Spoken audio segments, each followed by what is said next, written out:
Good evening and welcome everyone to the first of 3 classes on hang gliding in the Himalayas. Now, one of the first things is not to be scared of heights. John? I'm sorry, that's next week's talk. This week's talk is my life in journalism and film. That's me some years ago at the Hillside Studios in Bushey with my best friend, my golden retriever, Sam. I knew I wanted to be a journalist at a very young age. And here's me in my very first car. I've loved open tops ever since. At the age of 17, I decided to go along and have a chat with the editor of the Watford Observer. And I said to him, "You've got nothing in your paper for young people. How about giving me a column every week that I could write for you?" I think he was a bit taken aback by my teenage audacity, and he sent me on my way. So instead, I placed an advert in a rival local newspaper, which was then the Evening Echo. And my advert said, "I want to launch a young people's magazine, and I'm looking for young, budding journalists, writers, photographers, and poets who could help me." Before I knew it, my front living room was full of about 30 young people who all wanted to help with this new magazine, and my mum was making coffee for everyone. So we launched a magazine initially called Youth in Action magazine, but we shortened that to YAM, which sounded a bit more cool. Our magazine was a great success in Hertfordshire. We interviewed Noel Edmonds when he was just starting out on BBC Radio 1. We had Berkhamsted Coffee Freaks. Also, this litterbug comic produced for us by Dave Gibbons, who went on to become a world-famous comic artist. So the launch of the YAM magazine also launched a number of careers, including mine, because after the Watford Observer editor saw my magazine, he didn't just give me a column, he gave me a page every week called Accent on Youth, with young people writing and doing photography and poetry. I had an exclusive interview with Simon D, who you may remember as the Graham Norton of his day. I even interviewed the Prime Minister Edward Heath, and I had 2 questions which my dad helped me to prepare. Were you a rebel as a young man? And do you have any advice for the young people of today? And Edward Heath said yes to both questions. And he promised to send a message to the Watford Observer the next day. And I went to the editor and I said, "Have you heard anything from 10 Downing Street? I had a chat with Edward Heath yesterday." He didn't believe me. Just at that time, there was a knock at the door and the messenger boy came in and said, "We've just had this envelope from 10 Downing Street arrive by courier." So that was a very special moment indeed. So after my stint of doing this page for the Watford Observer, I decided that I would like to do show business articles, photographing and interviewing some of the top pop stars of the day. And my first professional photograph was of Elton John in the bath at Watford Football Club. And it was published all over the world. This was the time when Watford Football Club had baths instead of showers. And in the bath next to Elton John was Rod Stewart. I went on to do interviews and photographs with some of the top stars, such as Rod Stewart, these are my pictures and my words, Labby Sifri, some of you may remember him, and also Susie Quattro, and even Donny Osmond. And it's true, he liked to wear green socks. But after doing this, I wanted to do more serious journalism. So I went to join a new magazine called New Internationalist, which was writing about the plight of the developing countries, and that appealed to me more than the show business articles. And it was through New Internationalist that I was appointed to be editor of a one-off international newspaper called Yes, But What Can I Do?, sponsored by the United Nations. And it involved going around the world, finding action groups who were doing things to help make the world a better place, such as against pollution, against hunger, against poverty. After I interviewed all these action groups, I was only about 21, so I was very lucky to get this job at the time. I thought I'd like to be part of an action group. So, with some friends, we launched Campaign Coffee to educate the British public about the plight of the coffee pickers who pick coffee for us. I flew to Tanzania to import 3 tons of their instant coffee. Campaign Coffee from Tanzania was a great success and actually the prelude to fair trade.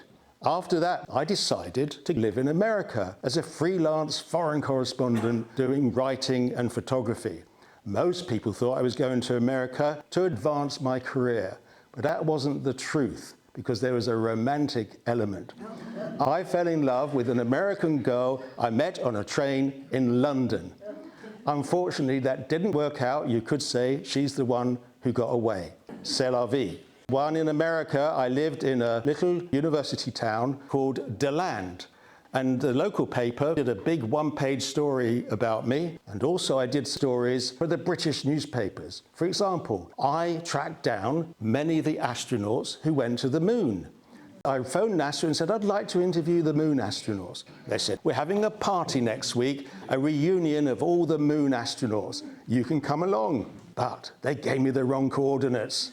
And I arrived 1 day after the party. It wasn't my fault. I went back to NASA and said, look, you've let me down. I want you to arrange for me to go and visit these astronauts at their homes. I thought they'd kick me out with rocket fuel, but actually they said yes. The story eventually was published in the Daily Mail. Another strange thing that happened to me in America is that an inventor locked me up in a shed full of crocodiles. Arthur Jones invented the Nautilus exercise equipment. I asked to interview him and he said, meet me in the House of Pancakes, 10 o'clock. And he ordered his French fries and sunny side up egg. And then he said, follow me. And he got in his Cadillac, I got in my little Datsun Honeybee and followed him to the factory. And we got to this big shed. It was very theatrical. He jabbed me in the chest and he said, don't write anything that's inside this shed in America. And I said, well, I'm writing for the British press. He said, all right, in you go, boy. And then he closed the door and locked it. And in there, he kept crocodiles as pets. Can you believe it? And I took a load of pictures of these crocodiles. But later on, when I wasn't looking, he ripped the film out of my camera. So you'll have to take my word for it. And I'm here to tell the tale. After I got back, after just over a year of living in the United States, I went to do investigative medical reporting on the Daily Mirror, mostly. And my friend, fellow journalist Martin Bailey, helped on some of these stories. My medical investigations won a medical journalism award, and I'm going to show you just a brief extract of my programme on London weekend television.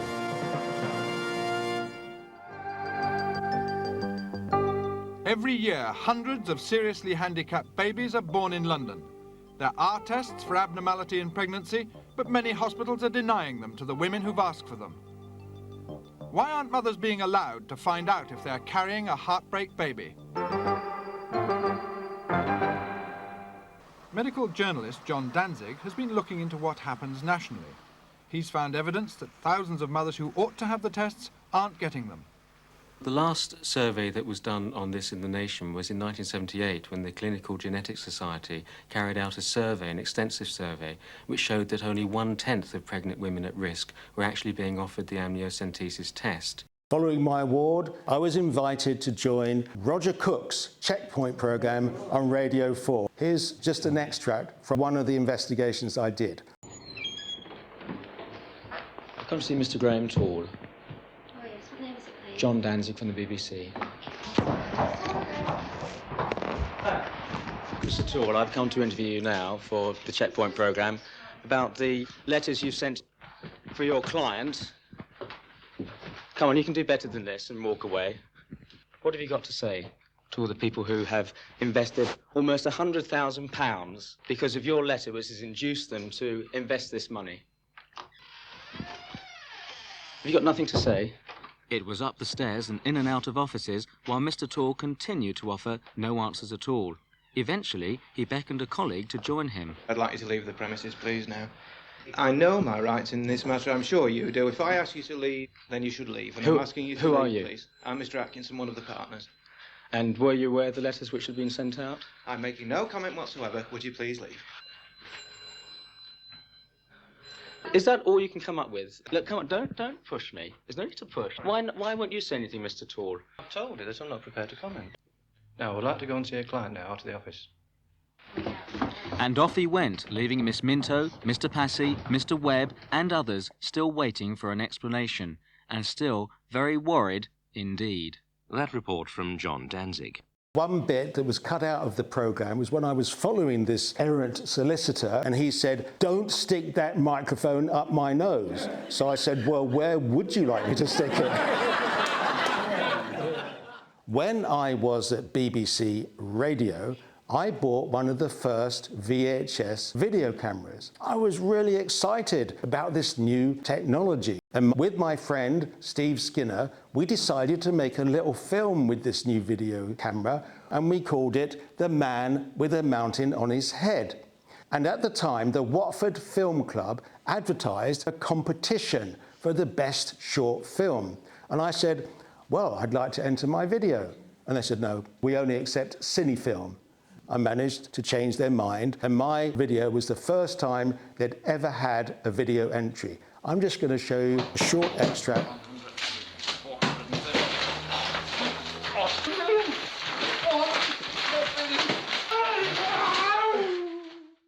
It won first prize.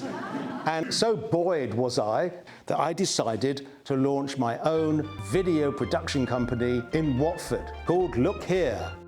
One of the first commissions was to make a documentary on how paper is made by the local John Dickinson group.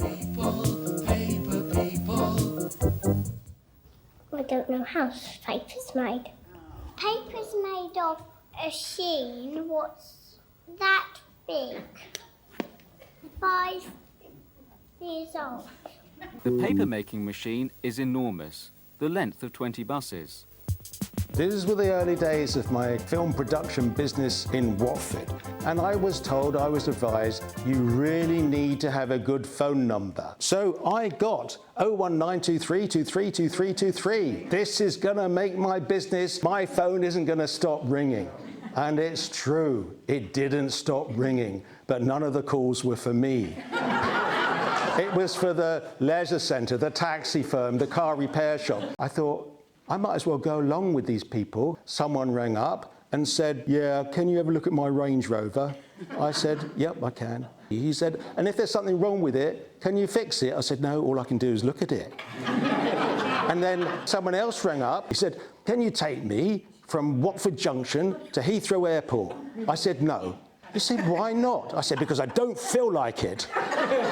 And then there was this very posh woman who rang me early one morning. She said, "Good morning." I said, "Good morning." She said, "Can I book a badminton court, please?" I said, "No, you can't." She said, "Why not?" I said, "Because you've been naughty. You've been very naughty and you can't have one." But the thing is, none of these people rang again. So it had its desired effect. But I couldn't spend my life answering phone calls that weren't for me. So I did this spoof phone message as a revenge for companies that subjected me and my small team of staff to music and messages on hold. I'm going to play you a short extract. Please indicate the type of music you would like to listen to whilst you are waiting. Press 1 for classical, 2 for pop, 3 for contemporary. Sorry, we have no music left. The cleaner walked off with the CD last night. This number became so popular that hundreds and hundreds of people just rang it to hear the funny message. And LBC Radio decided to run this as a news story. You're listening to 97.3 FM. A Watford firm has come up with a way of getting its own back on businesses, keeping customers on hold with irritating answer services. Jon Danzig from TV production company Look Here says countless working hours are lost while staff are kept on hold by other firms.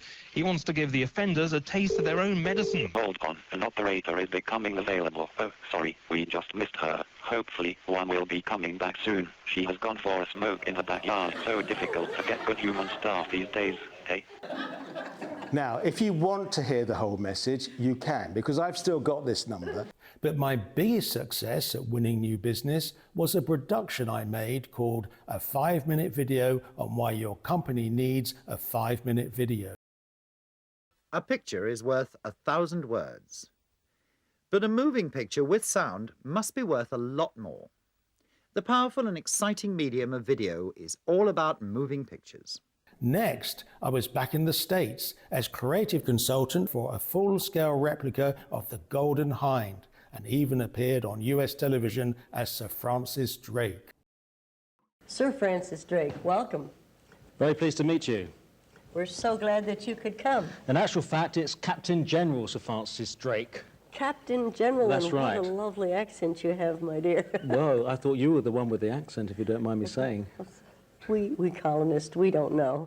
When I got back to the UK, I did some big productions, including how unemployed people could become self-employed, shown in job centres throughout Great Britain. Employed.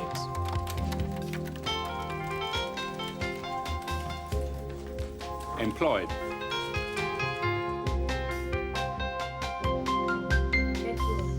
Unemployed. Sort of.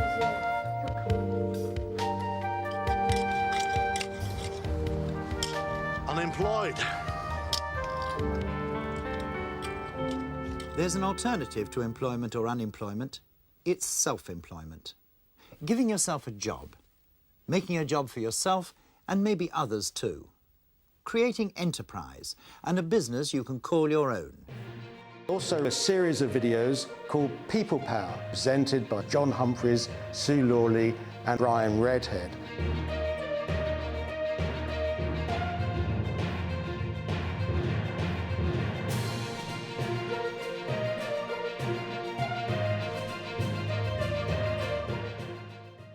What's the single biggest contribution to business success? That's the question we put to businesses throughout the world.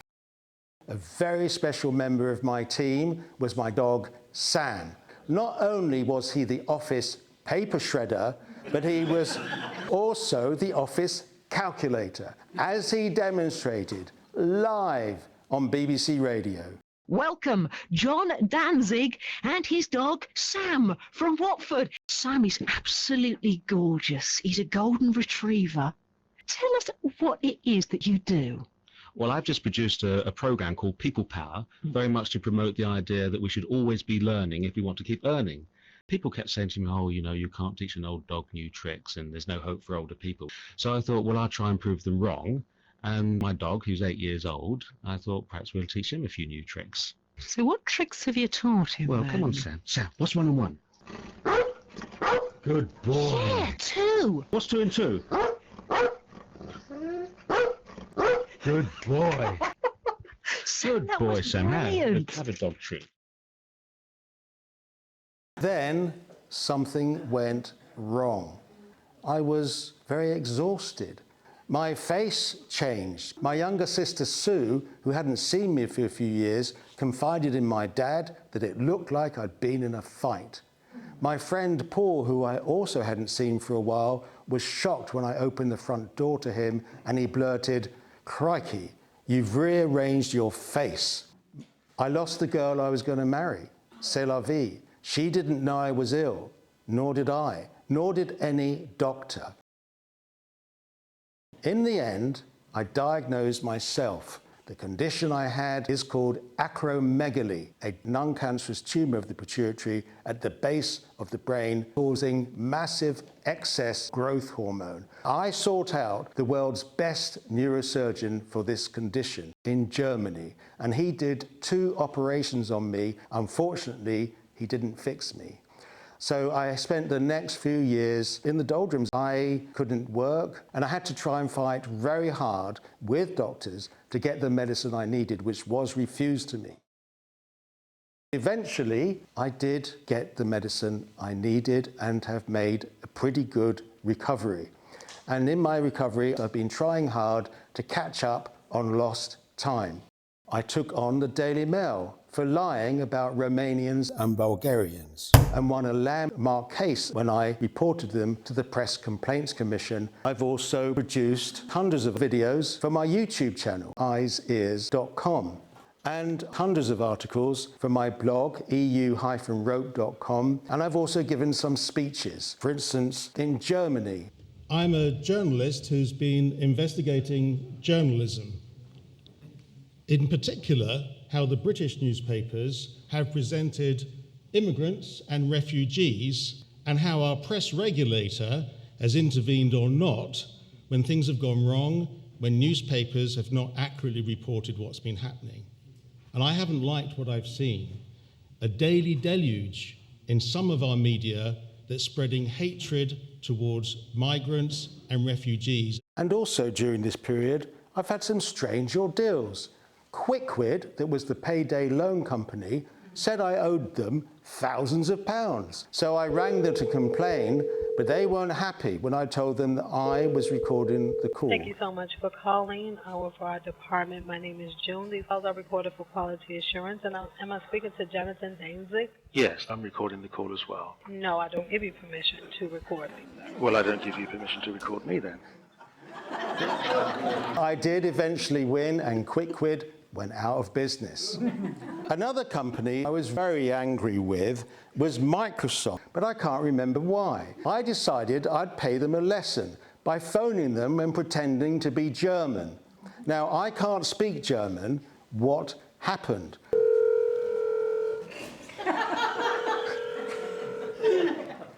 Good afternoon, Microsoft. How can I help you? Ich bin für Leute verstanden, investigating guten Harden. I'm sorry, sir. I don't speak German. Fast verstehen Sie nicht. I'm going to find a German speaker for you, okay? Hold the line, hold the line. Fast verstehen. Sir, we haven't got a German speaker in this office, but there's one in another block. We'll have to go and get him. Hold on, sir. Hold on, sir. 20 minutes later, a German speaker came to the phone and he said, Guten Abend, was möchten Sie? And I said, good afternoon. Do you speak English?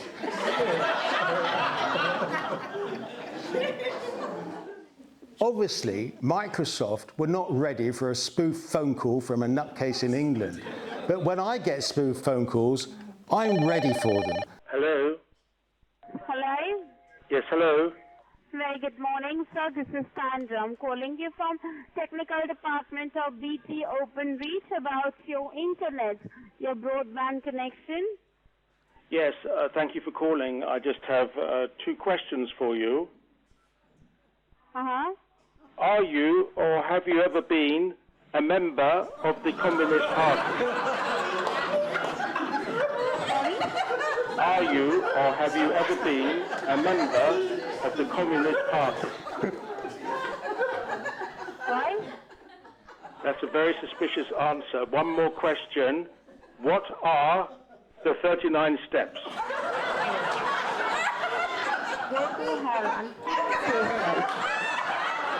Thank you. Well, the thing is that with the telephone, you can never really know when it... Oh, hold on a second. Hello? Ah, Caroline, thank you so much for ringing me back. Well, I think you know that I love your breasts and your thighs. Hold on a minute. It's Kentucky Fried Chicken. I'm having a party later and need to organise a takeaway.